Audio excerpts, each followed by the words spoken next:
Restez debout, si vous le voulez bien, pendant que nous courbons la tête pour un mot de prière.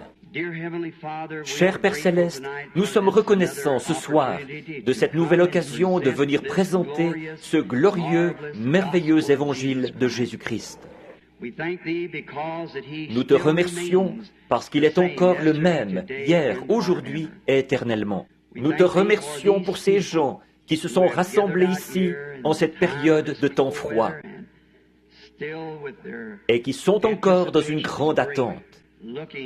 Ils regardent, ils croient que quelque chose d'extraordinaire va nous être donné de la part de Dieu. Nous venons avec cette espérance-là, Seigneur, à chaque réunion. Nous te remercions pour les services d'avant-hier soir au tabernacle. Nous te remercions pour le service d'hier soir ici et pour le service d'aujourd'hui au tabernacle. Maintenant, nous sommes dans l'expectative de ce que tu auras pour nous ce soir. Père, nous savons que toute personne qui est capable de bouger les mains pourrait tourner les pages de la Bible. Mais il n'y en a qu'un qui puisse la faire vivre et la rendre réelle. C'est toi. Et Père, nous nous attendons à ce que tu fasses cela ce soir. Bénis-nous de toutes les manières. Nos cœurs sont tellement remplis de joie alors que nous voyons approcher le moment où nous allons le rencontrer face à face. Lui que nous avons aimé et pour qui nous avons vécu pendant toutes ces années. Beaucoup de nouveaux convertis, Seigneur, ont été faits. D'après ce que j'ai compris, une grande foule, 40 ou 50 personnes, doivent se faire baptiser en ton nom demain matin, par suite du service d'hier soir. Ô Dieu, s'il te plaît, continue, nous t'en prions, jusqu'à ce que chaque semence prédestinée de Dieu ait vu la lumière de l'Évangile et soit entrée dans la bergerie. Nous te demandons de nous cacher ce soir derrière la parole. Rends-nous aveugles aux choses du monde et donne-nous de voir Jésus. Qu'il y ait une expérience de la montagne de la transfiguration parmi nous ce soir, de sorte que nous ne voyons personne que Jésus seul. Nous le demandons en son nom, pour sa gloire, et comme confirmation de son évangile. Amen. Vous pouvez vous asseoir. Je vais juste tourner ce micro ou cette chaire un peu de côté si vous n'y voyez pas d'inconvénient, pour que je puisse voir les deux côtés de l'auditoire. Je dois pouvoir remettre en place les microphones qu'il y a ici. Très bien, un petit instant. Nous saluons depuis la salle principale, ici, ce soir, par le moyen du téléphone, nos amis qui sont en Arizona, en Californie, au Texas et d'un bout à l'autre des États-Unis. Ceci est diffusé d'un bout à l'autre du pays, ce service de ce soir, par le moyen du téléphone. Alors nous avons confiance que Dieu nous bénira. Est-ce que vous entendez bien là-bas, dans la salle à gauche? Très bien. Maintenant, ils vont vérifier le système téléphonique pour voir si ça fonctionne bien. Tout le monde est heureux ce soir? Et donc, c'est formidable ça. De ce côté, Amen. Je suis vraiment content de voir que vous êtes tous assis confortablement. Bon, demain soir, si la foule augmente encore, ce sera aussi transmis en direct par le téléphone. Ça l'est déjà ce soir. Je pense qu'il y a des gens là-bas au tabernacle.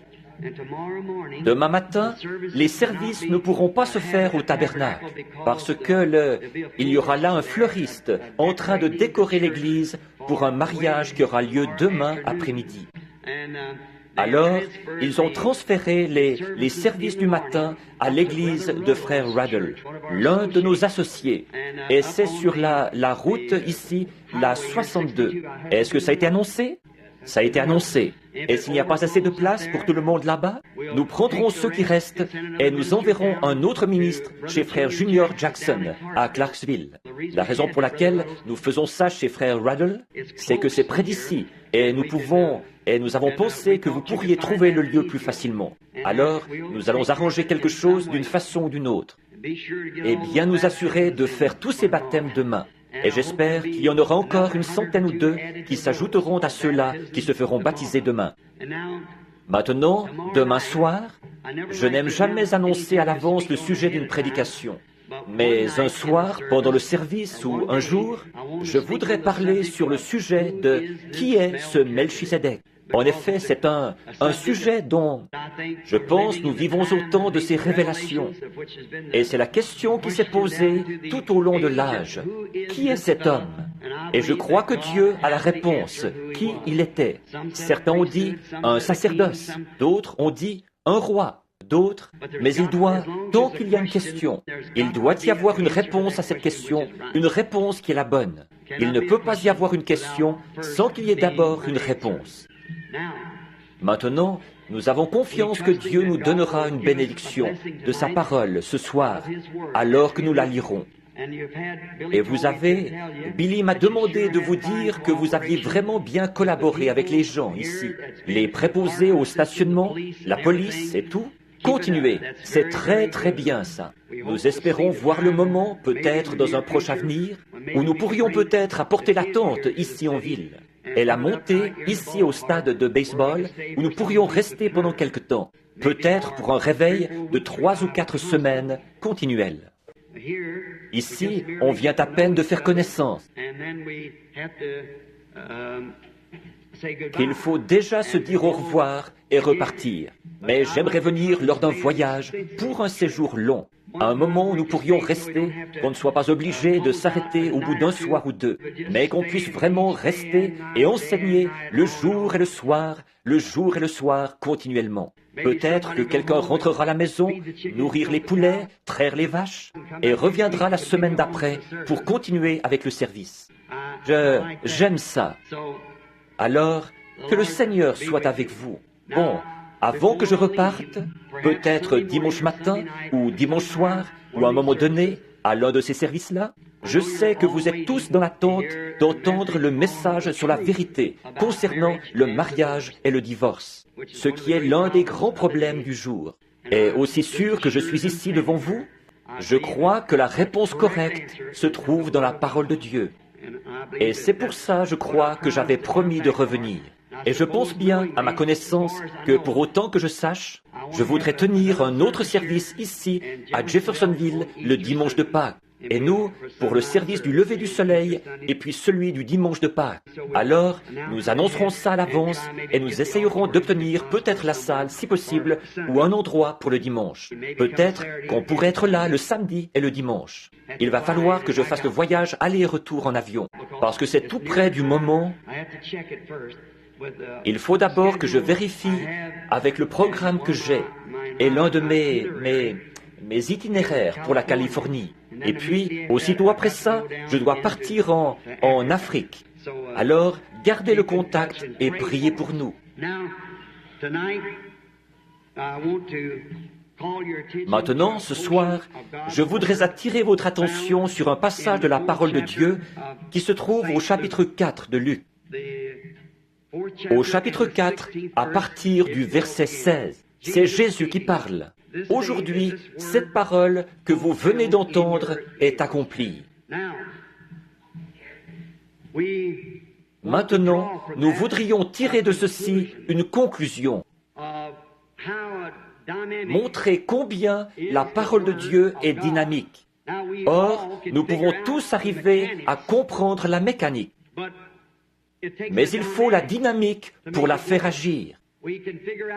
Nous pouvons arriver à comprendre la mécanique d'une machine, d'une automobile.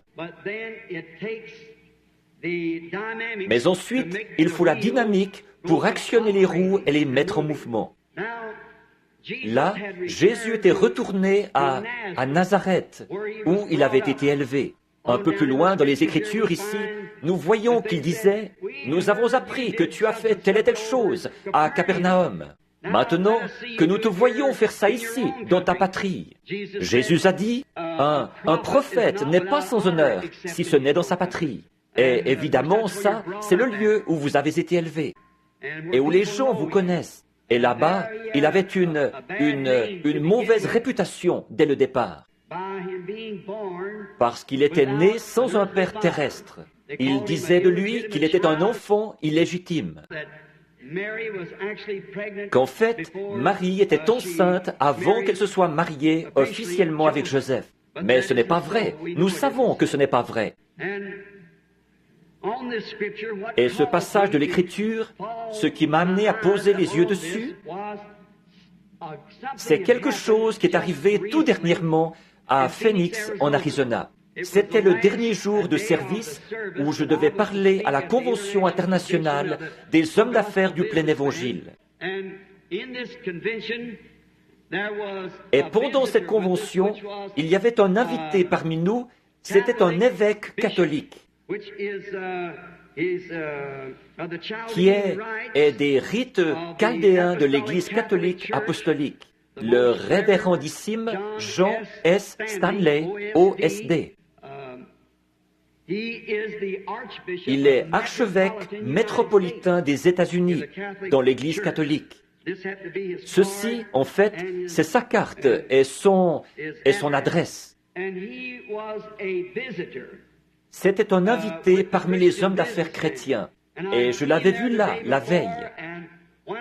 Et quand je parlais le samedi soir, je crois, ou bien le samedi matin au petit déjeuner, pendant que je parlais, il n'arrêtait pas de m'observer. Je me suis dit, cet homme-là est en désaccord avec tout ce que je dis, ça c'est sûr. Et vous savez, on pouvait facilement le voir. Il n'arrêtait pas de baisser, de relever la tête. Mais je ne savais pas au juste ce qui le travaillait. Alors, le dimanche après-midi, quand je me suis levé pour parler, j'allais prendre mon texte sur les douleurs de l'enfantement. Le passage où Jésus a dit que, comme une femme qui enfante, elle éprouve les douleurs de l'enfantement. Et alors, j'allais me servir de ça pour parler du sujet, les douleurs de l'enfantement, disant que le monde est actuellement dans les douleurs de l'enfantement.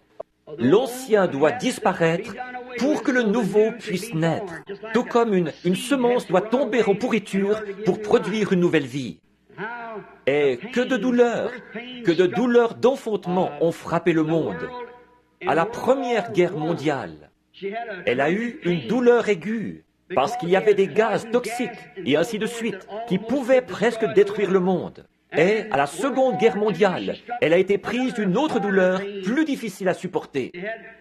Il y avait des bombes de gros calibre et une bombe atomique aussi. Elle ne pourra pas supporter une autre douleur de l'enfantement. Avec ces missiles et ces choses qu'il y a aujourd'hui. Guerre de plus la projettera dans l'espace. En effet, maintenant, elle va accoucher. Et il y aura une nouvelle terre. La Bible dit qu'il y en aura une. Sous l'effet du message de chaque prophète, Israël a eu une douleur de l'enfantement. Parce que ces prophètes entraient en scène après que les théologiens et les membres du clergé avaient entraîné toute l'Église dans une forme d'organisation.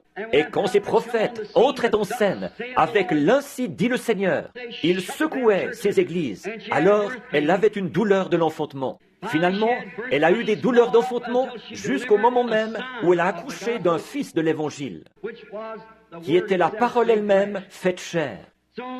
Ainsi, l'Église éprouve réellement ce soir les douleurs de l'enfantement de nouveau pour accoucher du Fils de Dieu qui doit revenir.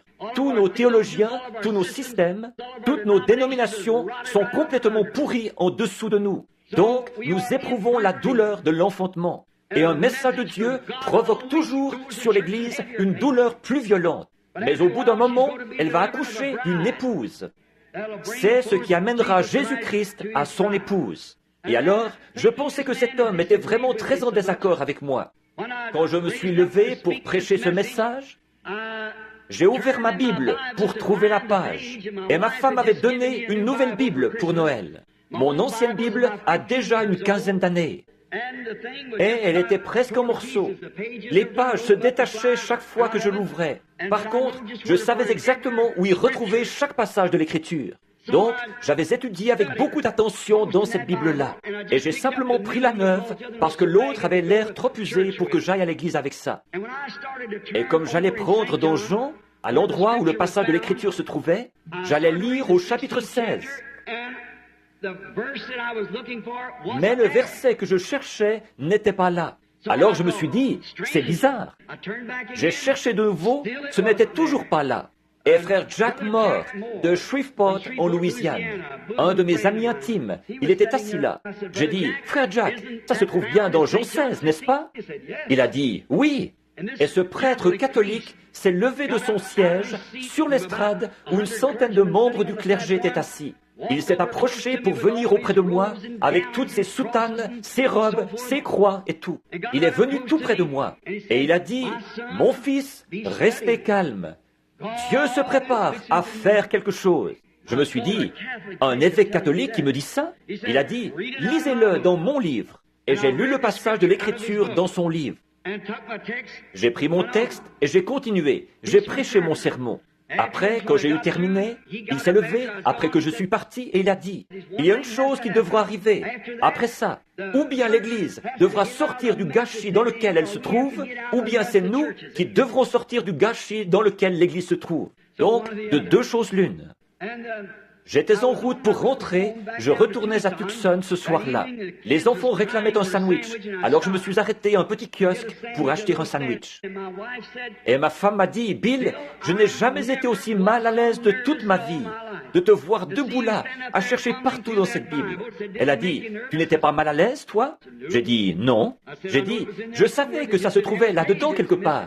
Il n'avait pas inséré cette page-là, c'est tout. C'est une faute d'impression. » Et elle a dit, de penser que c'est moi qui t'avais acheté cette Bible. On aurait dit que tous les yeux étaient fixés sur moi là-bas. Et j'ai dit, eh bien, ce n'était pas de ta faute. C'était une faute d'impression dans cette Bible. J'ai dit, ils n'ont pas inséré cette page-là, c'est tout. Eh bien, je me suis mise à l'examiner de nouveau. Elle était tout ce qu'il y a de plus parfait. Mais le chapitre 16 se termine, une partie, il y en a une partie qui s'arrête à environ 3 pouces du bas. Et l'autre, le chapitre 17, de l'autre côté, fait la même chose. Et comme c'était une Bible neuve, ces 2 pages étaient parfaitement collées ensemble. Et je lisais dans le chapitre 17 au lieu du chapitre 16. Bon, j'ai dit, tout ça, c'est bien. Il y a une raison à ça. Et aussi clair que vous pourriez entendre n'importe quelle voix. Une voix m'est venue et a dit, « Il se rendit à Nazareth, là où il avait été élevé. » Et il entra dans la synagogue selon sa coutume. Et le prêtre lui remit les Écritures pour qu'il fasse la lecture. Et il lut Ésaïe 61. Après avoir lu les Écritures, il s'assit, il remit au prêtre la Bible, le livre, et il s'assit. Et toute l'assemblée avait les regards fixés sur lui. Et des paroles précieuses sortaient de sa bouche. Et il dit, « Aujourd'hui, cette écriture est accomplie. Aujourd'hui, cette écriture est accomplie. » Comme l'écriture est précise. Si vous remarquez bien ici, c'est le passage d'Ésaïe 61, 1 à 2, que notre Seigneur lisait. Ésaïe 61, 1 à 2. Mais au milieu du verset 2 d'Ésaïe 61, il s'est arrêté. Le passage où il est dit, « L'Esprit du Seigneur est sur moi pour publier une année de grâce. » Puis il s'est arrêté. Pourquoi? L'autre partie d'exercer le jugement ne s'appliquait pas à sa première venue, mais à sa seconde venue. Voyez-vous, ça ne s'appliquait pas là. Vraiment, les Écritures ne font jamais d'erreur. Elles sont toujours parfaites. Jésus s'est arrêté exactement là où l'Écriture s'arrêtait. Parce que c'était exactement ça qui devait être confirmé à son époque. Alors, pendant cette première venue, à la seconde venue, il exercera un jugement sur la terre. Mais pas à cette époque-là. Il devait publier une année de grâce. Remarquez, le Messie était debout sur l'estrade pour s'identifier à la parole de la promesse pour cet âge-là.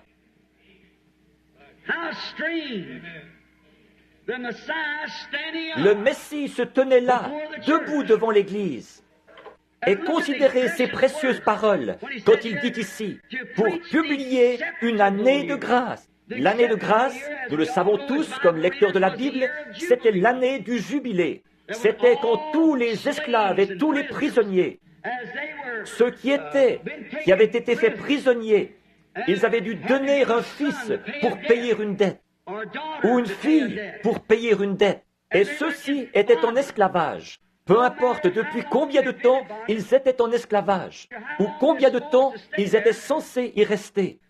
Quand arrivait l'année du jubilé, lorsque la trompette sonnait, tout homme pouvait être mis en liberté s'il voulait être mis en liberté. Vous étiez libre, vous n'étiez plus esclave. Par contre, si vous vouliez demeurer un esclave, alors il fallait qu'on vous conduise au temple, qu'on vous fasse approcher du poteau du temple. Et là, il prenait un poinçon et il perçait un trou à votre oreille. Après quoi, vous deviez servir ce maître jusqu'à la fin de vos jours. Quel exemple parfait de l'évangile de Jésus-Christ. Quand il est prêché, le temps de grâce, le temps du jubilé, n'importe qui, peu importe qui vous êtes, votre couleur, la dénomination dont vous faites partie, jusqu'où vous vous êtes enfoncé dans le péché, ou ce qui ne va pas avec vous, vous pouvez être mis en liberté quand vous entendez sonner la trompette de l'Évangile. Vous êtes libre. Par contre, si vous tournez le dos au message et que vous refusez de l'écouter, remarquez, on vous perçait l'oreille avec un poinçon. Autrement dit, vous avez franchi la ligne qui sépare la grâce et le jugement. Et vous n'entendrez plus jamais l'Évangile. Vous n'irez jamais plus loin. Vous devrez être esclave du système dans lequel vous êtes jusqu'à la fin de vos jours. Si vous refusez d'écouter l'année de grâce. Or, l'autre partie, là, comme je l'ai dit, il n'avait pas à répondre à cela. En effet, c'est ce Messie qui doit maintenant venir. C'est à ce moment qu'il va exercer un jugement. Maintenant, comment est-il possible que ces gens n'aient pas reconnu qui il était? Comment est-il possible qu'ils n'aient pas reconnu ça? Comment est-ce possible alors que c'était si clairement mis en évidence et démontré? Comment est-il possible qu'ils n'aient pas vu alors qu'il... Quelle parole! Pensez-y! Aujourd'hui, cette écriture est accomplie devant vos yeux. Qui l'a dit? Dieu lui-même, qui est l'interprète de sa propre parole. Aujourd'hui, cette écriture est accomplie. Le Messie lui-même qui se tenait en présence de l'assemblée, qui lisait une parole de la Bible se rapportant à lui-même et qui disait ensuite, aujourd'hui, cette écriture est accomplie. Et encore là, ils n'ont pas reconnu ce qu'il en était. Quelle tragédie ce serait, ça! Mais c'est arrivé. C'est arrivé bien des fois. Comment est-ce que ça a pu arriver? Bien sûr, comme c'était arrivé les autres fois, du fait de croire une interprétation humaine de la parole. C'était à cause de ça. Ces croyants de cette époque-là, soi-disant croyants, ils acceptaient l'interprétation du sacrificateur, ce que lui, il avait dit au sujet de l'Écriture. Par conséquent, comme Jésus n'était pas dans leur rang du tout, ni dans aucune de leurs associations, il avait été excommunié de leur cercle. Et par conséquent, ils ne pouvaient pas l'identifier à eux, parce qu'il était différent d'eux.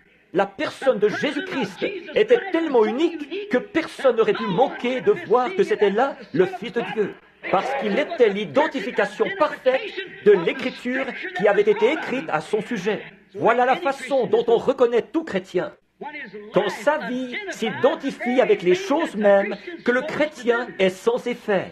Qu'il ait pu se tenir là et dire, aujourd'hui, cette Écriture est accomplie juste devant vos yeux. C'était tellement frappant, c'était tellement clair, et pourtant ces gens ont mal compris. Pourquoi? C'est parce qu'ils avaient accepté l'interprétation d'une certaine classe de sacrificateurs qu'ils écoutaient. Et l'histoire se répète toujours. Et les Écritures ont plus d'un sens et plus d'une révélation qui s'y rattache. Par exemple, comme il est dit dans la Bible, que j'ai appelé mon fils hors d'Égypte en parlant de Jésus. Consultez la note en marge là, et vous verrez que ça se rapportait aussi à Jacob, ce même passage de l'Écriture. Jésus était son fils majeur. Jacob était bien son fils, qu'il avait appelé hors d'Égypte. C'est ce que la référence de Scofield et toutes les autres références donnent pour ça, parce que c'est le passage de l'Écriture auquel ça faisait allusion. Donc, il y avait à ça un double accomplissement. Il y avait un accomplissement en Jacob qui avait été appelé à sortir et en Jésus qui avait été appelé à sortir. Et c'est pareil aujourd'hui. C'est pour ça que nous sommes dans la confusion autant que nous le sommes. Et que les gens n'arrivent pas à voir la vérité de Dieu. C'est pour ça qu'il y a trop d'interprétations humaines de la parole de Dieu. Dieu n'a besoin de personne pour interpréter sa parole. Il est son propre interprète. Dieu a dit au commencement que la lumière soit, et la lumière fut. Ça n'a besoin d'aucune interprétation. Il a dit, une vierge concevra, et elle l'a fait. Ça n'a besoin d'aucune interprétation. Alors que l'interprétation que Dieu donne de sa parole, c'est quand il confirme et qu'il prouve qu'elle est vraie. Voilà l'interprétation qu'il en donne. C'est en l'exécutant. Voilà où est l'interprétation de Dieu. Quand il exécute sa parole, il est en train de vous l'interpréter. Par exemple, s'il n'y avait jamais eu de lumière, et qu'il dise que la lumière soit et qu'elle soit, ça n'a besoin de personne pour l'interpréter. Mais nous y mêlons des systèmes faits de main d'homme. Et quand on fait ça, on dérègle la chose. Ça s'est toujours passé comme ça. Mais je m'imagine encore combien ça a dû être impressionnant. Pensez-y, le Messie, pourquoi ne l'ont-ils pas reconnu? Parce que leurs conducteurs, ceux-là même qui auraient dû le reconnaître, qui auraient dû être versés dans l'Écriture, qui auraient dû comprendre les Écritures, ils ont déprécié cet homme. Et ils ont dit, il est un enfant illégitime au départ. Nous ne pourrions pas croire ça. Des années plus tard, nous ne croyons pas ça. Nous serions prêts à mourir pour la cause, de soutenir qu'il était un fils né d'une vierge. Et il viendra un jour où les choses mêmes que nous voyons Jéhovah accomplir aujourd'hui, les hommes des âges à venir, s'il y en a, mourront pour la chose même dont nous sommes en train de parler aujourd'hui. Vous serez obligés de le faire quand la marque de la bête sera appliquée et qu'on ne vous donnera pas l'autorisation de prêcher l'Évangile comme ceci.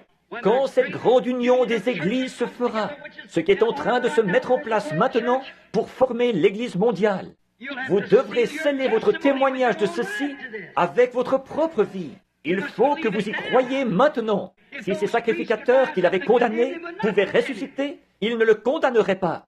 Mais vous dites, si j'avais été là, moi, j'aurais fait telle et telle chose. Eh bien ça, ce n'était pas votre âge. Mais c'est maintenant votre âge. C'est maintenant le moment. Vous dites, eh bien, s'il était ici, la Bible dit, il est le même hier, aujourd'hui, éternellement. Le même. Donc, il est ici. Mais il est ici, alors que le monde a été civilisé, qu'il est devenu plus important, plus instruit. Il est ici sous la forme de l'esprit, qu'ils ne peuvent pas tuer ou mettre à mort. Il est mort une fois. Il ne peut plus mourir. Il devait être fait chair pour que Dieu soit mis à mort dans la chair à cause du péché. Mais cette fois-ci, il ne pourra plus jamais mourir. C'est le Saint-Esprit. Or, comment s'imaginer qu'il lui reprochait ces choses-là? Une autre chose, c'est qu'il refusait de se joindre à leur rang. Alors, voyez-vous, ça aussi, ça faisait de lui un mauvais sujet. Il refusait d'adhérer à leurs organisations, il refusait d'adhérer à leur sacerdoce, et il ne voulait avoir rien à faire dans ces choses-là. Et puis, en plus de tout ça, il cherchait à démolir ce qu'eux avaient construit. Il est entré dans le temps. Nous disons de lui que c'était un homme doux. Il l'était. Mais souvent, nous ne comprenons pas bien ce qu'est la douceur.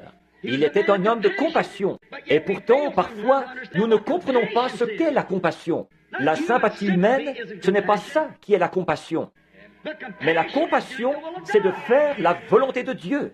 Il est passé par la piscine de Bethesda, la porte. Des gens étaient couchés là, des foules de gens. Des foules, c'est un nombre indéterminé. Mais des foules de gens étaient couchés là, des estropiés, des aveugles, des boiteux, des paralytiques. Et il avait de la compassion pour les gens, toujours. Et il est allé à une seule personne. Quelqu'un qui n'était ni estropié, ni aveugle, ni boiteux, ni paralytique. Peut-être qu'il souffrait de la prostate. Peut-être qu'il avait une petite infirmité qui traînait. Ça faisait 38 ans qu'il avait ça. Ça n'allait pas l'affecter, ça n'allait pas le tuer. Il était couché sur une paillasse. Et il a dit, « Veux-tu être guéri ?»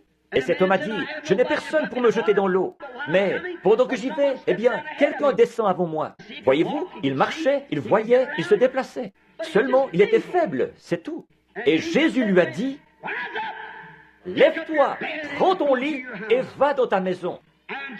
Et Jésus a été interrogé là-dessus. En effet, vous vous rappelez que l'Écriture dit ça. Ça n'a rien d'étonnant. S'il venait à Jeffersonville ce soir et qu'il faisait un geste comme celui-là, encore là, il ferait parler de lui. Mais souvenez-vous, il était venu pour accomplir une seule chose. C'était la volonté de Dieu. Or, c'est dans Jean 5, 19, là, que vous trouverez la réponse. Il a dit, en vérité, je vous le dis, le Fils ne peut rien faire de lui-même, mais ce qu'il voit faire au Père, voilà ce que fait le Fils. Or, ils auraient dû savoir que c'était la confirmation même de la prophétie de Moïse, car l'Éternel, votre Dieu, suscitera un prophète comme moi. Avez-vous remarqué, quand il a vu cet homme, il a dit, Jésus savait qu'il était dans cet état depuis de nombreuses années. Voyez-vous, comme il était prophète, il a vu cet homme dans cet état. Il est allé là-bas et il s'est frayé un chemin en contournant ces gens. Il avançait à petits pas parmi la foule jusqu'à ce qu'il ait trouvé l'homme en question. Il est passé à côté des estropiés, des boiteux, des aveugles et des paralytiques. Et pourtant, c'était un homme plein de compassion. Mais la compassion, c'est de faire la volonté de Dieu. Alors, nous le retrouvons puisqu'il refusait de s'associer avec eux, qu'il ne voulait avoir rien à faire dans leur rang. Alors, c'était un indésirable. Il ne voulait avoir rien à... En plus de ça, un jour, il est entré dans le temple. Un homme est entré là, et il a trouvé la maison de Dieu à peu près aussi souillée qu'elle l'est aujourd'hui. Ils achetaient, vendaient, changeaient la monnaie, et il a renversé les tables où se trouvait la monnaie. Il a pris des cordes et les a tressées, et il a chassé les changeurs du temple à coups de fouet, et il les a regardés d'un regard furieux. Il a dit, « Il est écrit !» Alléluia! La maison de mon Père est une maison de prière, mais vous en avez fait une caverne de voleurs. Et vous, par vos traditions, vous avez annulé les commandements de Dieu. Oh, est-ce qu'une bande de gens comme cela pourrait jamais croire en lui? Non, monsieur. Ils s'étaient tellement vautrés comme des cochons dans la boue de la société et dans la souillure de l'époque qu'ils étaient embourbés dans le carcan ecclésiastique à un point tel qu'ils ne pouvaient pas ressentir les vibrations de la puissance du Dieu Tout-Puissant. Ce n'est pas étonnant qu'une petite femme ait pu toucher son vêtement et être guérie par cela, alors qu'un soldat ivre a pu lui cracher au visage et il n'a senti aucune vertu. Ça dépend de votre façon d'aborder cela. Ça dépend de ce que vous cherchez. Quand vous allez à l'église, ça dépend de ce que vous cherchez. Maintenant, nous le voyons debout là-bas. Sans doute que les gens avaient déjà été mis en garde. Les sacrificateurs avaient mis les gens en garde. Bon, il viendra ici le sabbat prochain. Et quand il viendra, ne l'écoutez surtout pas. Bon, vous pouvez bien venir vous asseoir, mais ne prêtez aucune attention à ce qu'il dira, parce qu'il ne fait pas partie de notre groupe. C'est un indésirable. Il n'a pas de carte de l'association. Il n'a même pas de papier d'une organisation avec lui. Il n'a rien de tout ça. Qu'est-ce qu'il est? Une espèce de renégat qui est né là-bas d'une naissance illégitime, dans la maison d'un charpentier, et dont la mère l'a conçu avant qu'il soit marié. Et ils essaient de camoufler la chose en disant que c'était quelque chose de surnaturel. Nous savons que quand le Messie viendra, il descendra des corridors du ciel. Il ira voir notre souverain sacrificateur et il dira « Me voici, Caïphe ». Mais nous constatons que ce n'est pas comme ça qu'il a fait, parce que ce n'était pas comme ça que c'était écrit dans la parole. C'est une tradition faite de main d'homme qui les avait amenés à croire ça. La parole avait dit qu'il viendrait exactement comme il est venu. Et il s'est tenu là, il a lu la parole, et il leur a dit, « Aujourd'hui, cette écriture est accomplie sous vos yeux. » Et encore là, ils n'ont pas vu qui il était, n'ont pas reconnu qui il était. Comme il l'avait fait dans tous les autres âges. Noé aurait pu dire la même chose le jour où il est entré dans l'arche et que la porte s'est fermée. Moïse aurait pu ouvrir cette fenêtre au sommet de l'arche, promener son regard dehors sur l'assemblée. Souvenez-vous, Dieu avait fermé la porte. Et il aurait pu dire, « Aujourd'hui, cette écriture est accomplie sous vos yeux. » Mais à ce moment-là, il était trop tard pour eux. Il avait prêché pendant 120 ans pour essayer de les faire entrer dans ce bateau qu'il avait construit, en leur disant que l'Écriture avait dit « Ainsi dit le Seigneur, il va pleuvoir ». Seulement, ils avaient attendu trop longtemps. Mais Noé aurait aisément pu dire ça. En ce jour même, aujourd'hui, l'Écriture est accomplie. Moïse, le jour même où la colonne de feu est descendue sur le mont Sinaï et a attesté son témoignage. Moïse aurait pu dire, « Aujourd'hui, cette écriture est accomplie. » Moïse, vous le savez, était un homme appelé de Dieu, un prophète. Et au moment de son appel, comme il était prophète, il devait avoir une expérience surnaturelle pour être prophète. Il devait rencontrer Dieu face à face et parler avec lui. Autre chose, ce qu'il disait devait s'accomplir, sinon personne n'aurait cru en lui. Alors, aucun homme n'a le droit de se donner ce titre-là, avant d'avoir parlé face à face avec Dieu, derrière un désert, quelque part où il a lui-même rencontré Dieu. Et tous les athées du monde ne pourraient pas l'en dissuader par leurs explications. Il était là, il sait que c'est arrivé. Tout chrétien devrait avoir eu cette expérience-là avant de mentionner quoi que ce soit au sujet d'être un chrétien. Votre propre expérience. Je parlais à mon neveu il y a quelque temps, un jeune catholique, qui disait « Oncle Bill, j'ai couru à droite et à gauche, je suis allé partout en essayant de trouver quelque chose. » Toutes les nuits, avant que cette série de réunions commence, il a pleuré. La nuit, il a eu des songes qu'il entrait ici. Il venait en courant à l'hôtel, là où l'on prêchait, et il confessait qu'il avait eu tort. J'ai dit, Melvin, peu importe où tu essaieras d'aller, à combien d'églises tu adhéreras, combien de « Je vous salue Marie » tu réciteras, ou combien de bénédictions tu recevras d'un homme. Il faut que tu naisses de nouveau de l'Esprit de Dieu. C'est la seule chose qui satisfera le cœur humain. Ça, je sais qu'on en a un substitut aujourd'hui de la nouvelle naissance. Il suffit de serrer la main du prédicateur et de mettre votre nom sur le registre. Mais, mes amis, ça, c'est un dogme. Ce n'est pas une vérité biblique. Si c'en était une, dans les Actes des Apôtres au chapitre 2, voici ce qu'on lirait. Lorsque le jour de la Pentecôte arriva, le pasteur sortit et serra la main aux gens. Mais il y est dit, lorsque le jour de la Pentecôte arriva, à l'inauguration de l'Église, il vint du ciel un bruit comme celui d'un vent impétueux. Et il remplit toute la maison où ils étaient assis. Voilà comment le Saint-Esprit est venu la première fois. Voilà comment il est venu toutes les fois depuis cette fois-là. Il est Dieu et il ne change pas. Or, ça choque les gens. Ils disent, ça c'était pour une autre époque.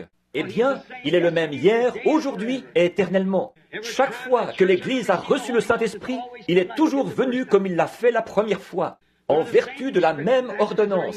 Acte 2, 38. Ça n'a jamais changé, ça ne changera jamais. C'est comme l'ordonnance d'un médecin pour une maladie. Il va rédiger une ordonnance pour une maladie, le médecin va faire ça. Vous la portez à un pharmacien charlatan. Et il met trop d'antidotes là-dedans, c'est tellement faible que ça ne vous fera aucun bien. S'il met trop de poison là-dedans, ça vous tuera. Elle doit être rédigée selon les spécifications du médecin. Et l'ordonnance du médecin sur la manière de recevoir le Saint-Esprit nous a été donnée par le docteur Simon-Pierre au jour de la Pentecôte. Je vais vous donner une ordonnance. Repentez-vous, chacun de vous, et soyez baptisés au nom de Jésus-Christ pour la rémission des péchés. Et vous recevrez le don du Saint-Esprit, car l'ordonnance est pour ceux qui sont au loin et en aussi grand nombre que le Seigneur notre Dieu les appellera. L'ordonnance éternelle. Moïse avait eu cette expérience-là. Il est descendu là-bas, dans le pays, et il s'est mis à dire aux gens, « J'ai rencontré une colonne de feu. Elle était dans un buisson ardent, et il m'a chargé de vous parler. Je suis celui qui suis. Va, je serai avec toi. Saisis le bâton dans ta main et lève-le sur l'Égypte. Tout ce que tu demanderas, ce sera fait. » Eh bien, probablement qu'un sacrificateur a dû dire, « Quel non-sens !» Mais quand ils ont vu la réalité même de ceci agir, s'accomplir, ils n'ont pas pu résister plus longtemps. Ils ont su qu'il était envoyé de Dieu. Alors si Moïse affirmait avoir vu ça, et qu'il rendait témoignage de ça, que c'était la vérité, alors Dieu est obligé, s'il sait bien la vérité, d'identifier et de confirmer que la parole de cet homme, c'est la vérité.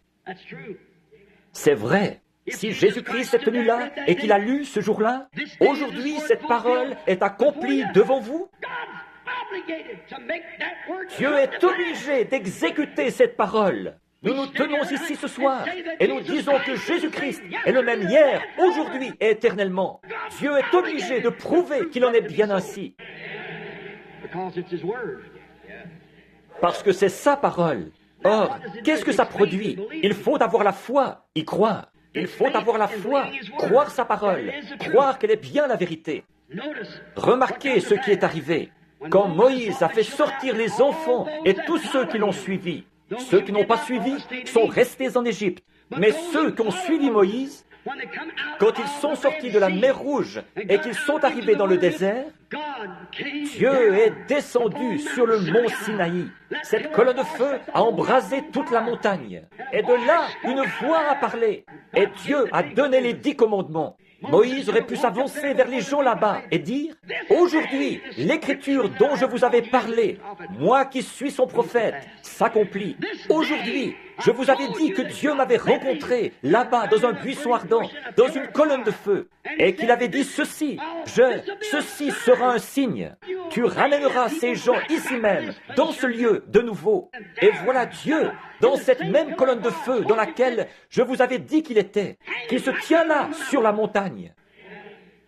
Aujourd'hui, cette prophétie est accomplie. Il est ici pour confirmer que les choses que je vous ai dites sont la vérité. Oh Dieu, donne-nous plus d'hommes comme celui-là, qui soient honnêtes et sincères et qui disent la vérité, de sorte que le Dieu Tout-Puissant puisse confirmer que sa parole est toujours la vérité. Il est encore le même, hier et éternellement. Pourquoi est-ce qu'il ne le ferait pas? Il a promis de le faire. Josué aurait bien pu dire la même chose. Le jour où il est revenu à Kadès Barnéa, là où ils étaient parvenus dans leur trajet dans le désert, ils doutaient que le pays soit le genre de pays que Dieu avait dit qu'il serait. Mais Dieu leur avait dit que c'était un bon pays, que c'était un pays où coulait le lait et le miel.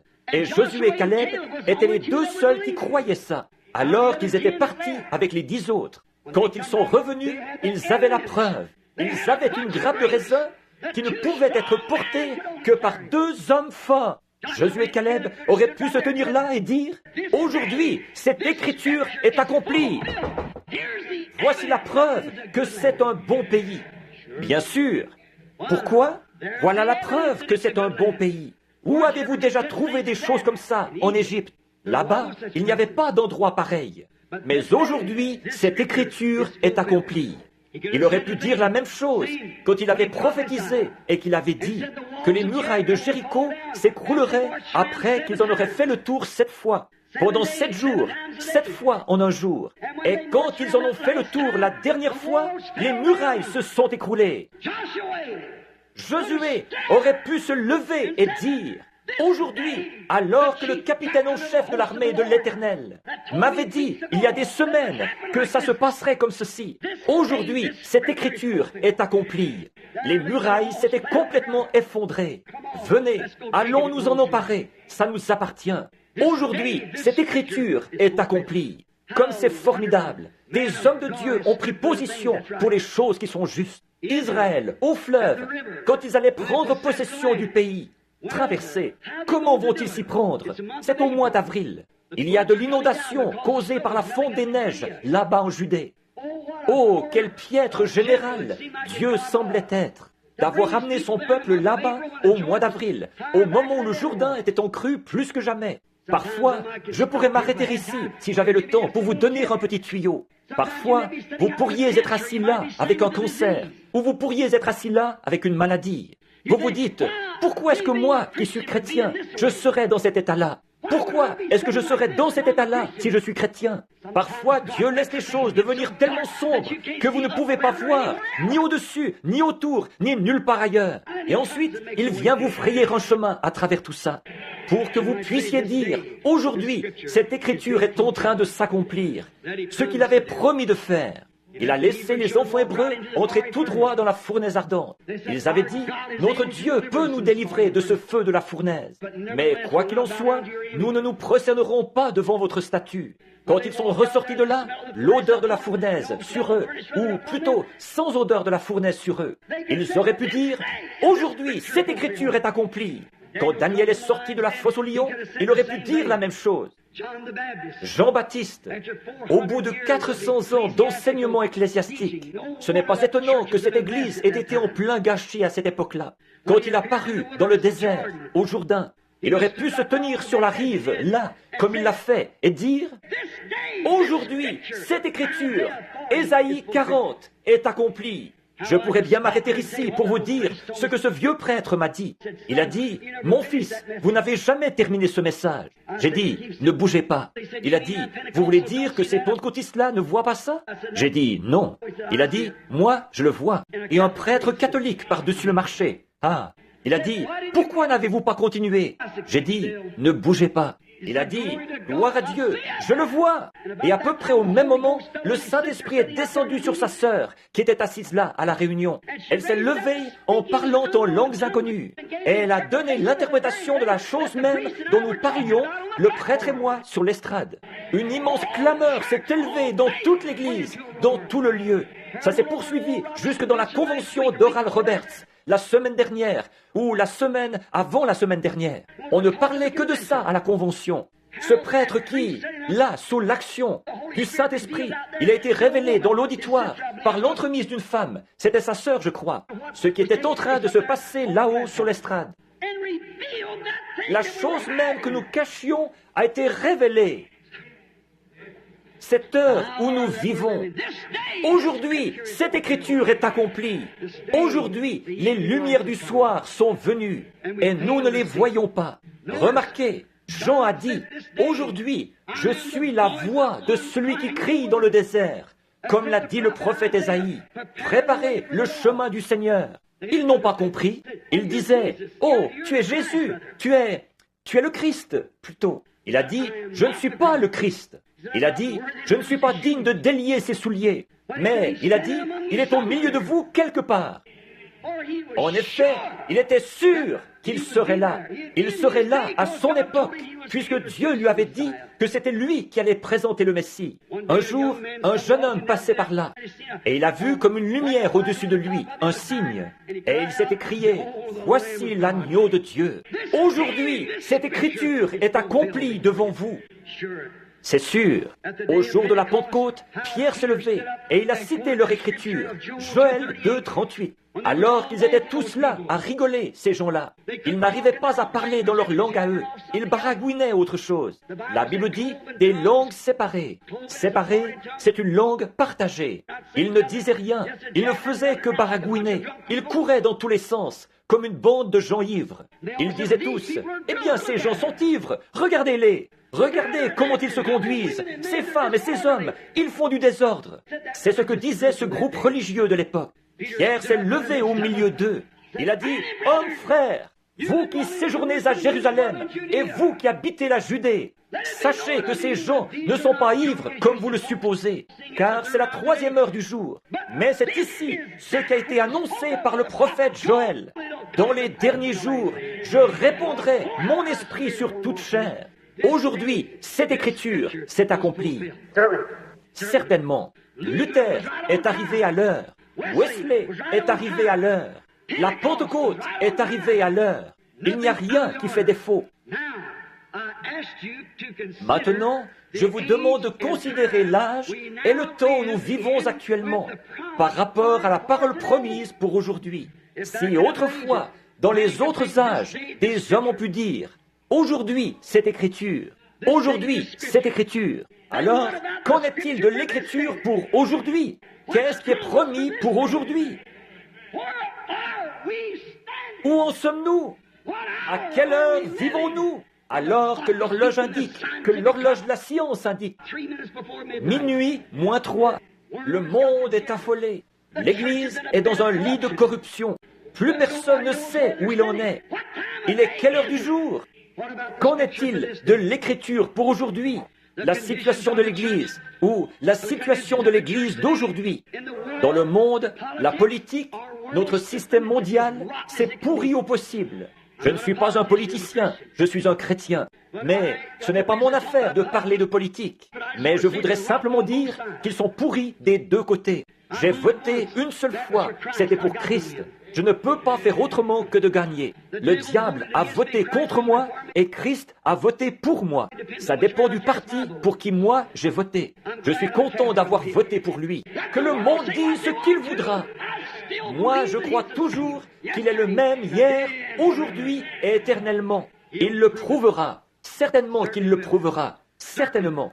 L'augmentation de la criminalité, de la délinquance juvénile. Regardez notre nation, qui était autrefois la fleur de la terre. Notre grande démocratie a été créée à l'époque à la déclaration d'indépendance. La déclaration d'indépendance a été signée et nous avons eu une démocratie. Et nos illustres ancêtres et les choses qu'ils ont faites. Nous avions une grande nation. Mais elle est maintenant en train de pourrir, de s'effondrer, de trembler et de s'écrouler. Et ils cherchent à imposer les gens pour obtenir de l'argent envoyé là-bas en vue d'acheter l'amitié de leurs ennemis. Et eux, ils nous renvoient ça en plein visage. Une première guerre mondiale, une deuxième guerre mondiale, et on se dirige encore vers une troisième. Certainement, la politique est pourrie, corrompue, pourrie jusqu'au trognon. C'est exactement ce que Matthieu 24 avait annoncé. Une nation s'élèverait contre une nation, un royaume contre un royaume. Toutes ces choses qui allaient se produire. Considérons ça maintenant. Très bien. Remarquez une autre chose. Les progrès de la recherche scientifique.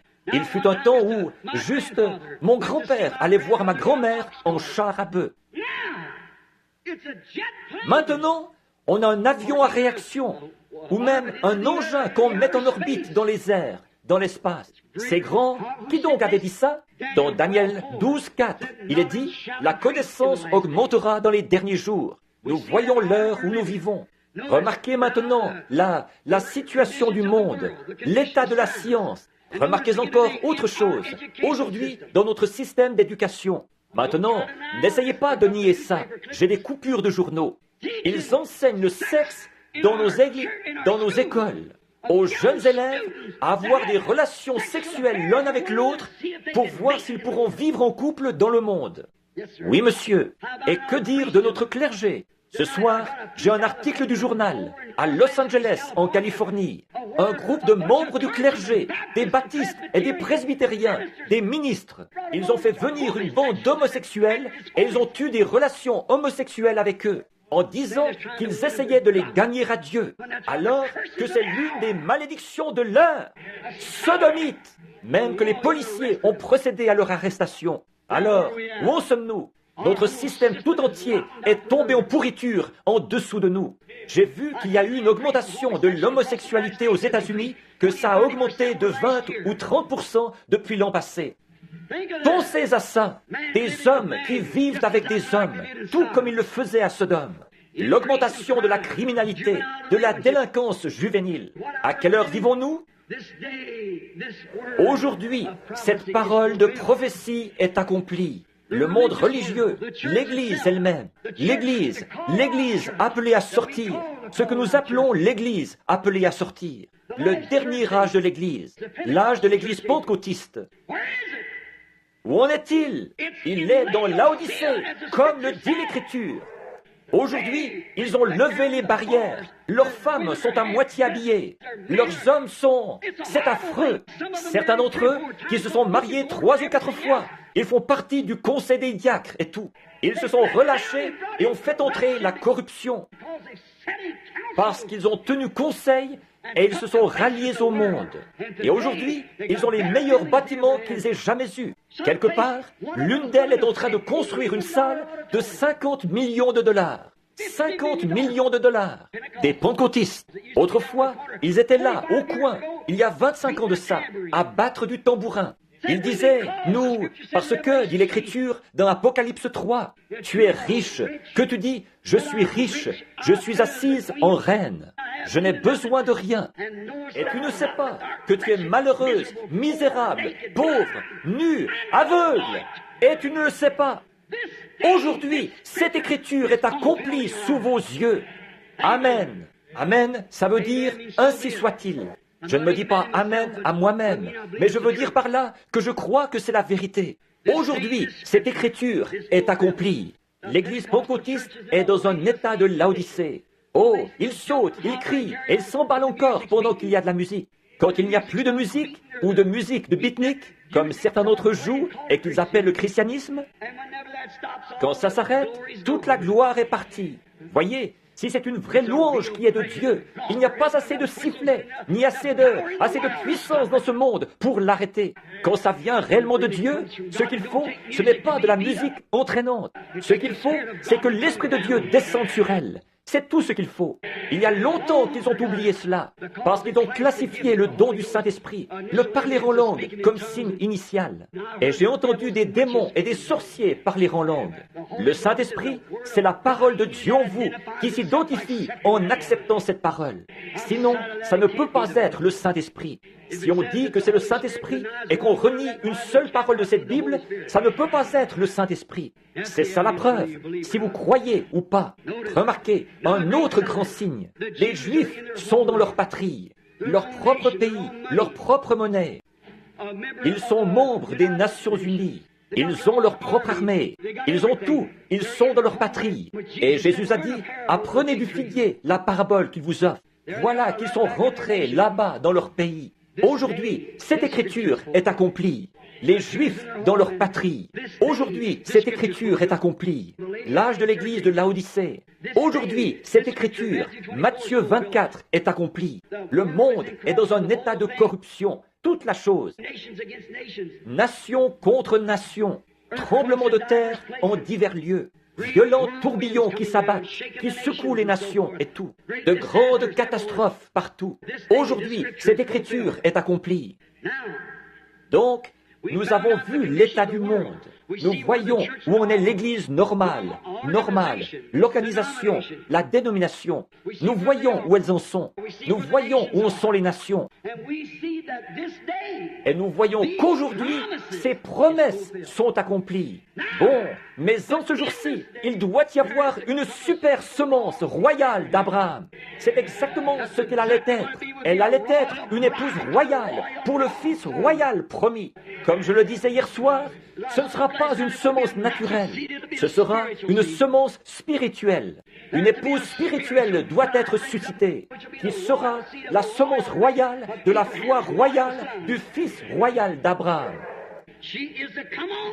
Elle doit entrer en scène dans les derniers jours.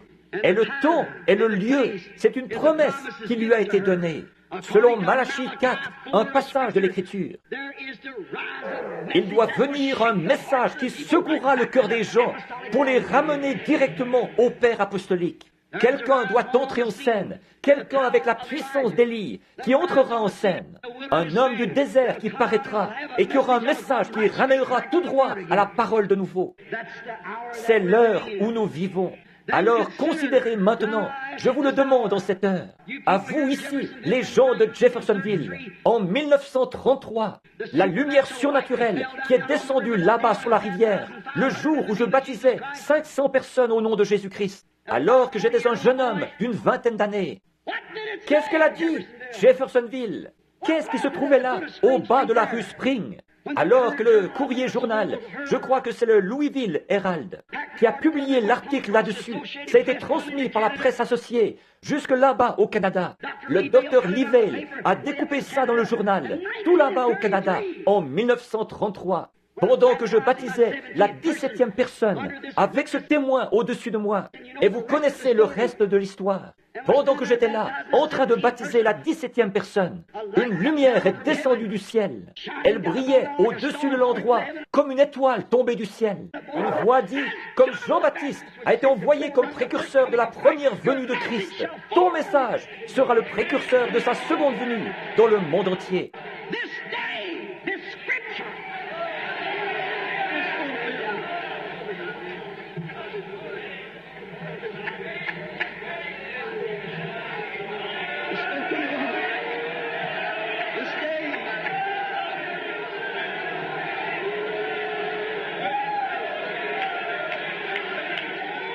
Aujourd'hui, cette écriture est accomplie. Aujourd'hui, Dieu l'avait promis. Qu'est-ce qui est arrivé? Aujourd'hui, cela a fait le tour du monde. Et alors que Dieu était venu là-bas et qu'il avait dit ça, quand j'étais un petit garçon, dans un buisson ardent, ou dans un buisson là-bas, embrasé par une colonne de feu, ici, chez les Watton, sur Utica Pike, je transportais de l'eau là-bas, de la grange jusqu'à l'alambic. Vous savez que c'est la vérité. Il a dit, ne fume jamais, ne bois jamais, ne souille jamais ton corps, car tu auras une œuvre à accomplir quand tu seras plus âgé. J'atteste la vérité de ça. Je l'ai bien vu. Et Dieu, comme il l'avait fait dans le cas de Moïse, il a parlé devant l'assemblée qui se trouvait là-bas. Et il a dit, C'est la vérité. Aujourd'hui, cette écriture est accomplie au milieu de nous. Regardez ce qu'il avait dit au sujet du discernement et la façon dont ça se passerait, de l'imposition des mains aux gens jusqu'à connaître le secret du cœur. Aujourd'hui, cette écriture est accomplie devant nos propres yeux. Ces promesses qui avaient été faites.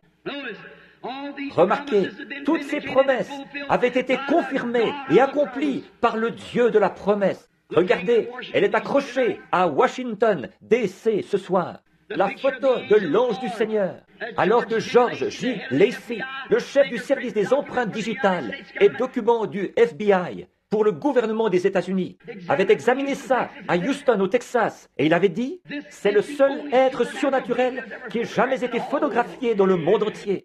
Il est bien placé pour le savoir. C'est le meilleur qu'il y a dans le monde, dans ce domaine. » Remarquez, elle est accrochée là-bas, comme quoi c'est bien la vérité. La même colonne de feu qui conduisait Israël autrefois dans le désert, elle conduit aujourd'hui.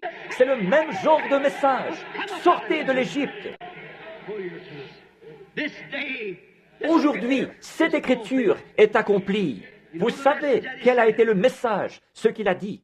Considérez la vision de Tucson il y a 3 ans, quand j'étais ici, dans la rue. Alors que 5 ans avant ça, il avait dit, le jour où la ville plantera un jalon devant ce portail, dirige-toi vers l'ouest. Les gens de mon tabernacle qui sont ici sont au courant de cette fois-là. C'est vrai. Et le jour où M. Goyness et les autres étaient là et qu'ils ont planté ce jalon, j'ai dit à ma femme, il y a quelque chose à ce sujet. Elle a dit, quoi donc? Je suis entré et j'ai regardé dans mon petit cahier. C'était là. Et le lendemain matin, à 10 heures, assis dans ma chambre là, vers 10 heures, l'ange du Seigneur est descendu. Il a dit, va à Tucson. Tu seras au nord-est de Tucson. Et il y aura un rassemblement de 7 anges qui viendront, ce qui secouera toute la terre autour de toi. Et il a dit, il te sera dit là-bas ce qu'il en est. Combien ici se souviennent de ça? C'était bien avant que ça arrive. Il y a des hommes assis ici même, dans ce bâtiment ce soir, qui étaient là quand c'est arrivé. Et il a dit, les 7 sceaux, les mystères cachés de la Bible entière seront ouverts. Ce qui accomplira Apocalypse 10, où il est dit que c'est pendant le message du 7e ange que ces choses s'accompliraient. Aujourd'hui, cette écriture est accomplie devant nos yeux. Aujourd'hui, cette écriture est accomplie. L'année passée, nous étions au même endroit. Monsieur Woods, ici, et moi, nous montions la colline. Il s'affligeait parce que sa femme était malade. Le Saint-Esprit a dit, ramasse une pierre qui se trouve là, lance-la en l'air. Quand elle retombera, dis, ainsi dit le Seigneur. Un jugement va frapper la terre. Dis-lui qu'il va voir la main de Dieu d'ici quelques heures. Je l'ai dit à M. Woods, il est présent ce soir. Et il doit y avoir 8 ou 10 des hommes, ou 15.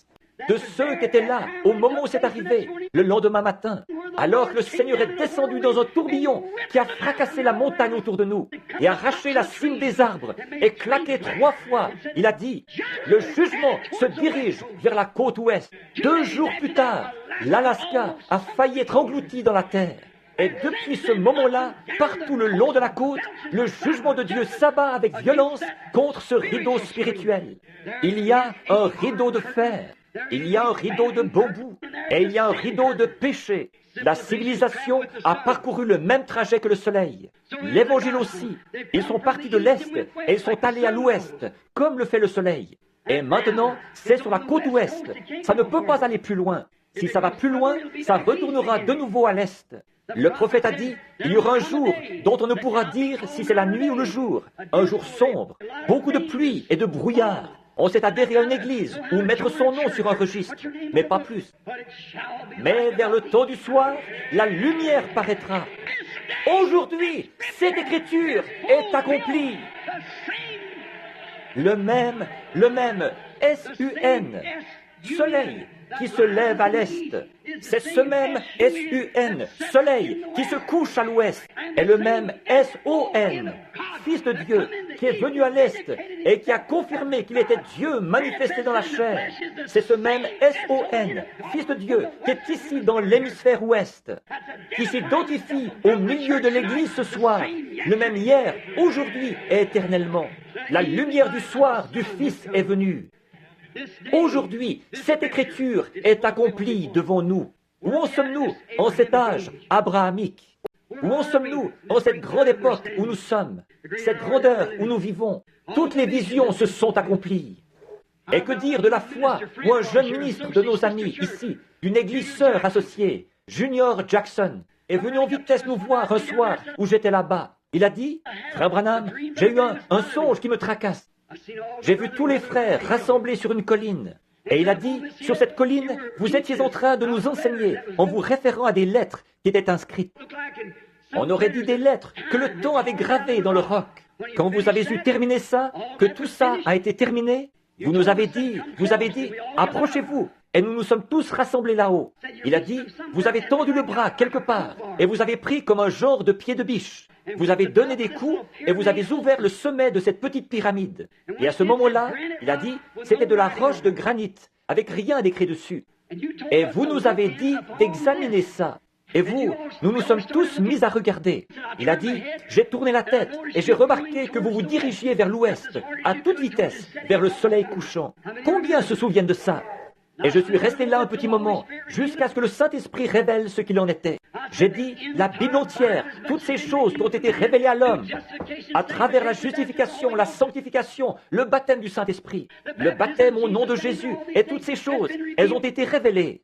Mais il y a des secrets qui sont cachés à l'intérieur, parce que la Bible est scellée de 7 sceaux. Je dois aller là-bas pour découvrir ça. Ce matin-là, quand ces 7 anges sont descendus et ont ébranlé la terre, et que les pierres volaient dans toutes les directions, 7 anges se sont tenus là et ont dit, « Retourne à Jeffersonville d'où tu viens, car les 7 sceaux des 7 mystères seront ouverts. » Nous en sommes là aujourd'hui, nous comprenons la semence du serpent. Dans quelques jours, si Dieu le veut, nous allons comprendre avec exactitude ce qu'il en est du mariage et du divorce. Et toutes ces choses que Dieu a dévoilées, chaque sceau, les mystères depuis la fondation du monde. Et nous nous sommes réjouis de la présence de ces bénédictions. C'est vrai, aujourd'hui, cette écriture, le magazine Life a publié un article là-dessus. Un cercle mystique de lumière s'élève dans les airs au-dessus de Tucson et de Phoenix, de la même manière que je vous l'avais annoncé presque 1 an avant que ça arrive. Comment ce serait? Et que ce serait comme en triangle. La photo est accrochée dans l'église là-bas. Vous qui vous êtes procuré ce magazine, vous l'avez. Voilà, c'était là, exactement. Ils ont dit, il se trouve à une altitude de 27 000 et mesure 30 000 de large. Ils ne comprennent toujours pas ce qui s'est passé. C'est apparu mystérieusement et ça a disparu mystérieusement. Frère Fred Sothman, frère Gene Norman et moi, nous nous tenions là. 3 témoins, c'est une attestation. Comme ceux qui l'avaient emmené sur le sommet de la montagne, Pierre, Jacques et Jean, pour rendre témoignage. Nous nous sommes tenus là à regarder ça quand c'est arrivé. Et nous l'avons vu se produire. Le voilà, suspendu dans le ciel, tellement loin qu'il n'y a aucune humidité, aucune vapeur, ni rien qui puisse y former un brouillard. Comment est-ce que ça aurait pu se retrouver là? C'étaient les anges de Dieu qui s'en retournaient après leur message. Aujourd'hui, cette prophétie a été accomplie au milieu de nous. Aujourd'hui, cette écriture a été accomplie. Regardez bien, 7 sceaux ont été ouverts. Le tourbillon s'est dirigé vers la côte ouest. Maintenant, ne passez pas à côté, comme eux l'avaient fait autrefois. Maintenant, fixons notre attention un peu plus près de notre jour. Qu'est-ce que l'Écriture dit à propos d'aujourd'hui et à propos du temps où nous vivons? C'est Jésus qui parle. Je n'aurai pas le temps de les prendre tous, mais je voudrais prendre celui-ci avant que nous terminions. Jésus a dit dans Luc au chapitre 17, le verset 30, Jésus-Christ lui-même, la parole. Croyez-vous ça? Jésus-Christ lui-même, la parole faite chair, a parlé et a dit ce que serait la parole au temps de la fin. Quel serait le signe de la fin du monde? Il leur a dit qu'une nation s'élèverait contre une nation. D'autre part, il a dit, ce qui arriva au jour de Sodome arrivera de même au jour où le Fils de l'homme sera révélé. Or, quand Jésus est venu sur la terre, il est venu en portant 3 noms de fils. Fils de l'homme, qui est un prophète, fils de Dieu et fils de David. Maintenant, il a vécu ici sur terre. Il n'a jamais dit qu'il était le fils de Dieu. Il disait, je suis le fils de l'homme. Jéhovah lui-même a appelé Ézéchiel et les prophètes fils de l'homme. En effet, il devait venir pour accomplir l'écriture en tant que prophète. Moïse avait dit, l'Éternel votre Dieu suscitera un prophète comme moi.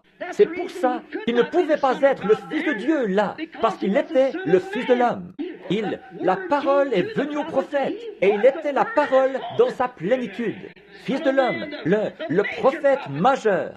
Non pas le prophète majeur, mais le prophète Dieu. La plénitude de la divinité était corporellement en lui. Donc, il était le Fils de l'homme. Maintenant, pendant 2000 ans, il s'est fait connaître à nous en tant que Fils de Dieu, Esprit. Et dans le millénium, il sera Fils de David sur le trône. Ça, nous le savons tous, nous qui croyons les Écritures. Or, Jésus a dit, juste à la fin de cet âge de l'Église où nous vivons, que le Fils de l'homme serait de nouveau révélé de la même manière que ce qui s'était passé, comme ce qui était arrivé à Sodome. Observez historiquement comment il a exposé ça. Il a dit ce qui arriva au jour, en premier, de Noé. Alors qu'ils mangeaient, buvaient, se mariaient leur fille. Ensuite, il en est venu, en dernier, au Fils de l'homme à Sodome. En effet, là-bas, il traitait avec les Juifs. Ici, à Sodome, il traite avec les gens des nations. Là-bas, il les a tous engloutis dans l'eau, pendant le jugement. Ici, dans le cas des gens des nations, il les a tous brûlés au jour de Sodome. C'est vrai, le monde des nations a brûlé là-bas.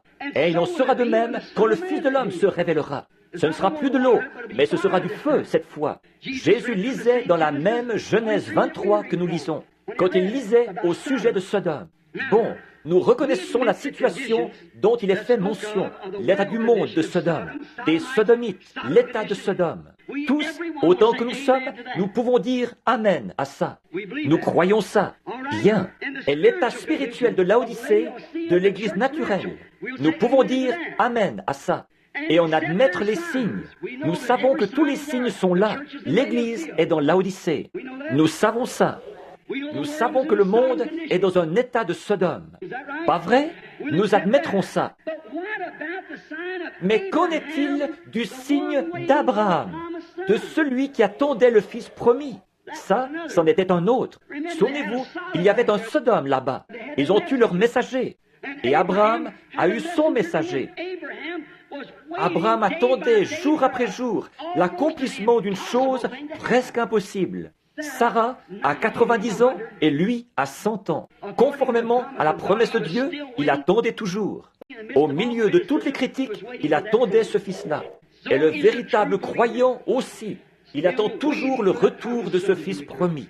Remarquez, juste avant que le fils arrive, un signe lui avait été donné. Le signe du Fils qui doit venir ne doit-il pas être révélé à la semence royale d'Abraham qui attend le Fils royal, comme il l'avait été à notre père Abraham dans le cas du Fils naturel?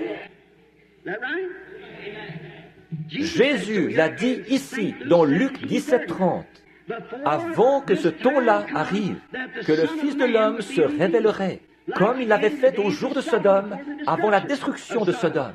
Maintenant, nous attendons un signe. Considérons maintenant la situation de ce temps-là telle qu'elle était à Sodome. Remarquez, ils avaient tous sombré dans un état sodomite, le monde. Je pense que l'un des cinéastes a réalisé un film il n'y a pas longtemps, et j'ai eu l'occasion de le voir. C'était Sodome. Si jamais vous le voyez, et qu'on n'en présente pas d'autres avec celui-là, allez le voir. C'est certainement une bonne image des États-Unis d'aujourd'hui. Hollywood, très précisément, même genre d'habillement et toutes les autres choses qu'ils faisaient à cette époque-là. De grandes beuveries et tout le reste, une secte de gens religieux, soi-disant religieux. Remarquez, et Sodome avait un témoin. C'était un homme qui s'appelait Lot, qui était tout simplement un neveu d'Abraham. Or, Abraham n'est pas descendu dans Sodome. Ni lui, ni son groupe. Il avait un grand groupe avec lui, assez nombreux pour vaincre une douzaine de rois à leur armée. Donc, il avait un grand groupe avec lui. Et il était assis là, sous un chêne. Un jour où tout allait mal pour lui. Personne ne voulait avoir de rapports avec lui. Mais il s'accrochait toujours à cette promesse. Soyez très attentifs là, avant que nous terminions.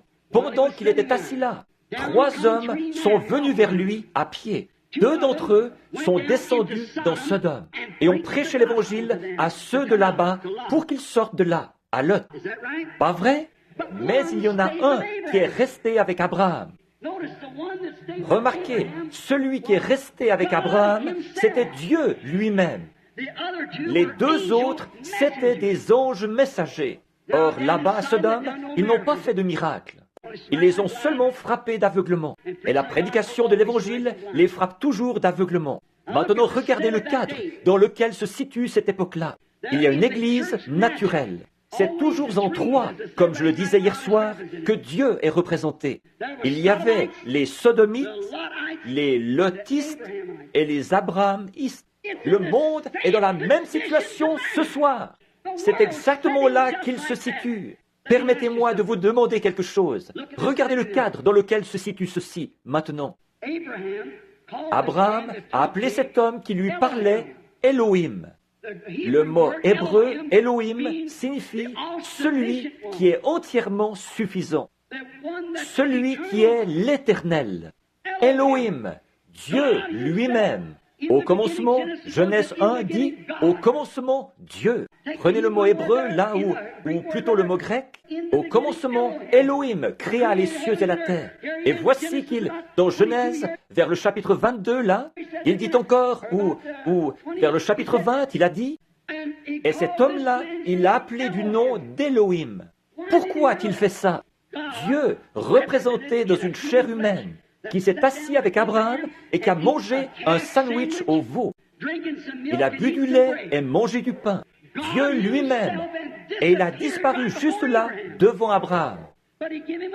Mais il lui a donné un signe. Remarquez. Et ce signe, c'était qu'il avait le dos tourné à la tente. Et souvenez-vous, Abraham, son nom était Abraham quelques jours avant ça. Et Sarah, c'était Sarai avant ça. S-A-R-A-I, tréma. Ensuite, S-A-R-A. Et d'A-B-R-A-M en A-B-R-A-H-A-M. Abraham, ça veut dire père de nation. Maintenant, soyez très attentifs là. Et nous allons voir dans quel cadre se situe l'heure où nous vivons actuellement, puisque Jésus nous a dit de nous attendre à voir ce cadre-là. Nous avons vu que tout le reste correspond bien. Maintenant, voyons ce qu'il en est de la semence royale. Quel cadre, eux, ils sont censés voir. Alors cet homme a dit, « Abraham, où est ta femme Sarah ?» Et Abraham a dit, « Elle est dans la tente derrière toi. » Or, elle, il ne l'avait jamais vue. Comment savait-il que son nom à lui était Abraham? Comment savait-il que son nom à elle était S-A-R-A? Abraham, où est ta femme Sarah? Il a dit, elle est dans la tente derrière toi. Il a dit, je, un pronom personnel. Je vais te visiter selon la promesse. Ta femme va avoir ce bébé. Tu m'as fait confiance, maintenant je vais l'accomplir. Et Sarah, qui était derrière dans la tente, a écouté indiscrètement ou à tendre l'oreille, ou le nom que vous donnez à ça, a écouté de l'intérieur de la tente, elle a ri par en dessous et elle a dit, « Voilà que moi, une vieille femme comme je suis, j'aurais du plaisir avec mon Seigneur, alors que lui, là-bas, il est vieux aussi, il a 100 ans, alors qu'il y a bien des années que ce n'est pas arrivé, ça. » Et cet homme, H-O-M-M-E, qui était assis là en train de manger dans une chair humaine, qui buvait et mangeait comme un homme ordinaire, avec de la poussière sur ses vêtements. Et il avait de la poussière sur ses pieds. Et Abraham a lavé ça. Dieu lui-même, il a promené le regard et il a dit, « Pourquoi Sarah a-t-elle ri là dans la tente en disant ceci ?» Il savait, il pouvait discerner les pensées de Sarah dans la tente derrière lui. Pas vrai? Maintenant, quand la semence royale d'Abraham est venue sur terre, lui, quel signe est-ce qu'il a montré? Le Fils de l'homme. Simon s'est approché de lui un jour. C'est André qui l'avait amené.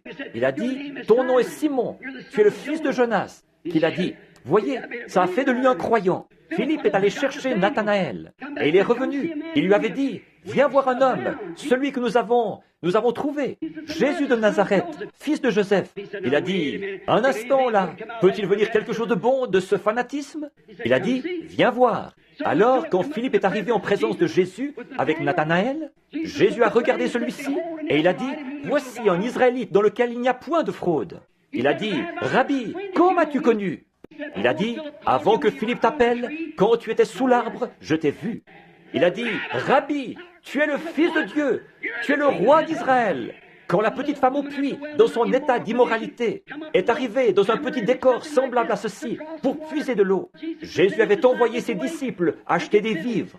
Quand elle s'est approchée pour puiser de l'eau, il a dit, « Femme, apporte-moi à boire. » Elle a dit, « Vous n'avez pas coutume de dire ce genre de choses. Il y a de la ségrégation ici. Vous, les Juifs, là, vous n'avez rien à faire avec nous, les Samaritains. Nous n'avons rien à faire avec vous. » Il a dit, « Mais femme, si tu savais à qui tu parles, c'est toi qui me demanderais à boire. Je te donnerai des eaux qu'on ne vient pas puiser ici. » Il a découvert quel était son état, ce qu'il en était.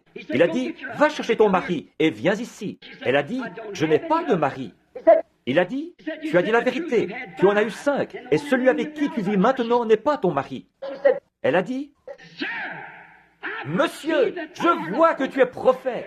Nous savons que quand le Messie sera venu, il nous annoncera ces choses. » Jésus a dit, « Je le suis. » Là-dessus, elle est allée à la ville en courant et elle a dit, « Venez voir un homme qui m'a dit ce que j'ai fait. Ne serait-ce point le Messie? » Regardez bien, il a fait ça devant les Juifs et devant les Samaritains, mais jamais devant les gens des nations. Les gens des nations, c'est nous. À cette époque-là, nous étions des païens. Des autres nations, nous nous promenions avec une massue sur le dos. Nous adorions des idoles. Nous n'attendions pas du tout un Messie. Il apparaît uniquement à ceux qui l'attendent. Et nous sommes censés être en train de l'attendre. Mais ceux qui prétendaient être en train de l'attendre, l'Église elle-même, quand ils ont vu cette chose-là s'accomplir, ils ont dit, il est un démon, il est un diseur de bonne aventure, un Belzébul. Et Jésus a dit que ce péché leur serait pardonné, vu qu'ils n'étaient pas encore morts. Mais il a dit, un jour, le Saint-Esprit viendra faire la même chose. Et de prononcer un seul mot contre cela, ce ne sera jamais pardonné. Ça, c'est ce jour-ci où tous les éléments de la parole doivent s'enchaîner. De prononcer un seul mot contre cela, ça ne sera jamais pardonné, ni dans ce monde, ni dans le monde à venir. C'était la semence royale d'Abraham.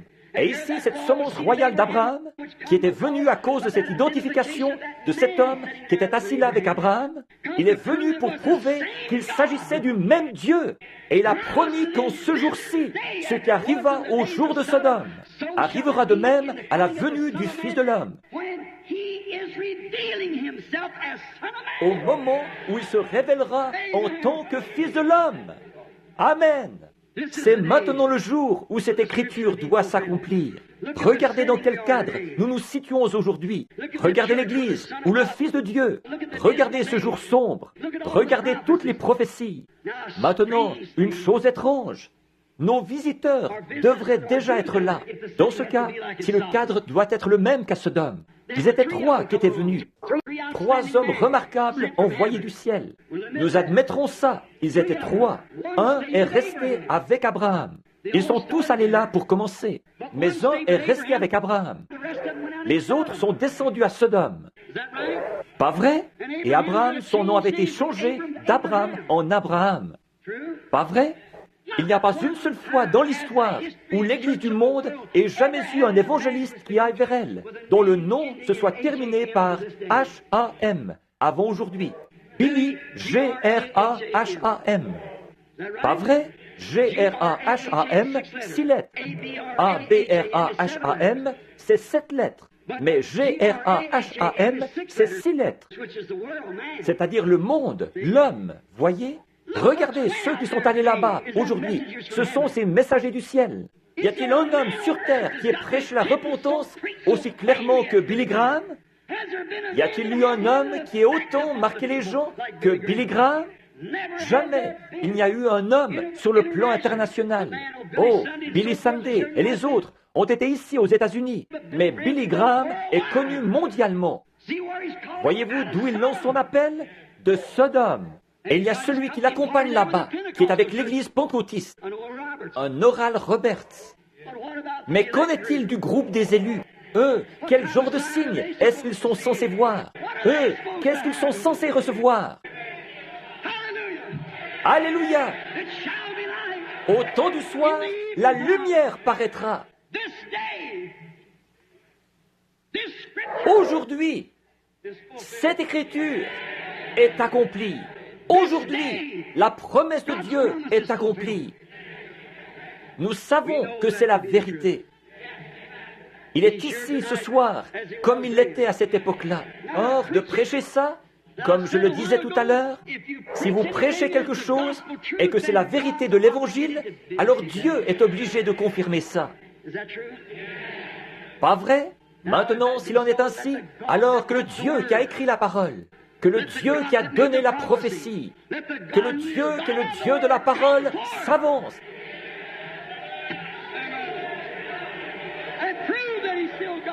Et prouve qu'il est toujours Dieu. Comme Élie était monté sur la montagne, il observait. Élisée y était monté, il observait Élie. Il a dit, je veux une double portion.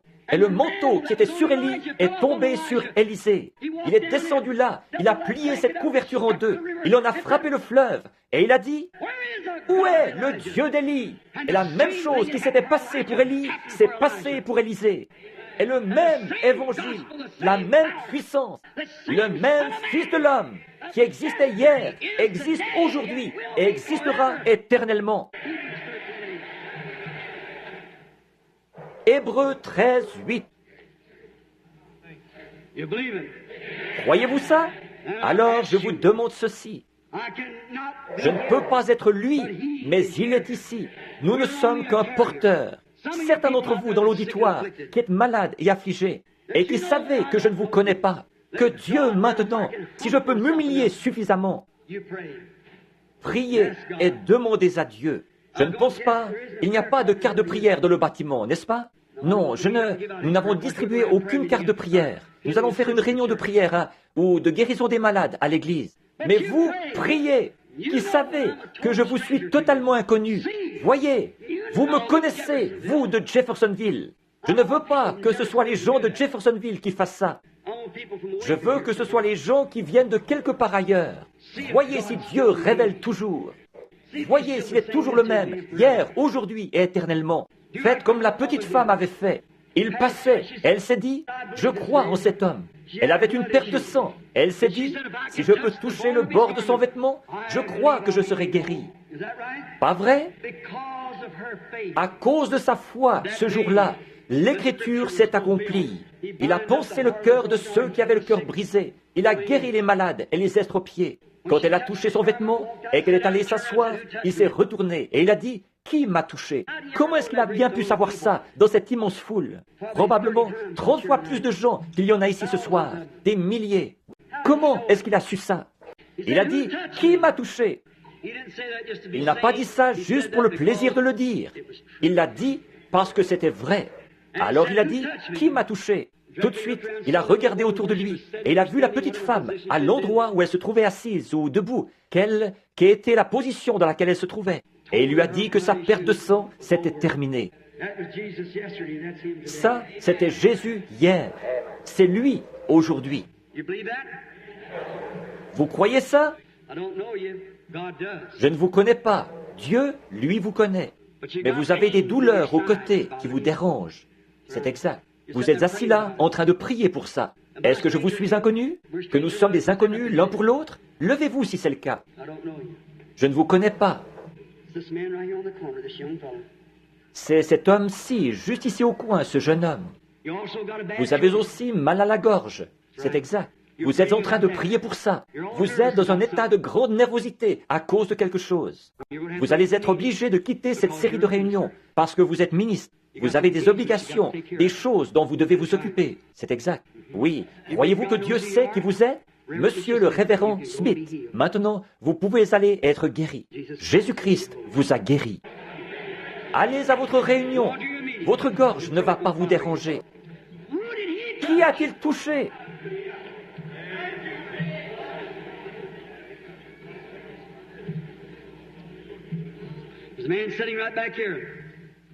Il y a un homme assis juste ici derrière. Il souffre. Il a une tumeur au poumon gauche. Il n'est pas d'ici. Vous avez été ouvrier mineur. C'est exact. Je vous suis totalement inconnu. Si c'est vrai, faites signe de la main. La tumeur se trouve au poumon gauche et vous devez être opéré très prochainement. C'est bien ça? Vous n'êtes pas d'ici. Vous n'êtes pas de cette ville. Vous venez de la Virginie. C'est exact. Croyez-vous que Dieu sait qui vous êtes? Monsieur Mitchell, c'est exact. Rentrez chez vous et soyez rétablis. Jésus-Christ vous guérit. Demandez à cet homme. Je ne l'ai jamais vu de ma vie. Il était assis là en train de prier. Aujourd'hui, cette écriture. Voici une dame assise juste ici, derrière moi. Comme Sarah qui était dans la tente. Elle est en train de prier pour sa fille. Levez-vous. Sa fille n'est pas ici. Elle se trouve au loin. Sa fille, vous êtes dans le même cas que cette femme, quand elle était venue à Jésus, parce qu'une femme était tourmentée de diverses façons par un démon. Cette jeune fille est possédée du démon. Elle n'est pas ici. Elle est vous venez de la Caroline du Nord. Croyez-vous ça? Et c'est la vérité, n'est-ce pas? Madame Horsters, vous pouvez rentrer chez vous. Si vous croyez de tout votre cœur, vous trouverez votre fille comme elle l'avait trouvée quand Jésus-Christ autrefois avait dit qu'elle était guérie. Aujourd'hui, cette écriture, le signe de Sodome, le signe de la super semence, le signe de l'Église naturelle. Aujourd'hui, cette écriture est accomplie au milieu de vous. Le croyez-vous? Voulez-vous l'accepter maintenant même comme votre sauveur, votre guérisseur? Levez-vous, chacun de vous, dites, j'accepte ma guérison. Je l'accepte comme mon sauveur. Je l'accepte comme mon roi.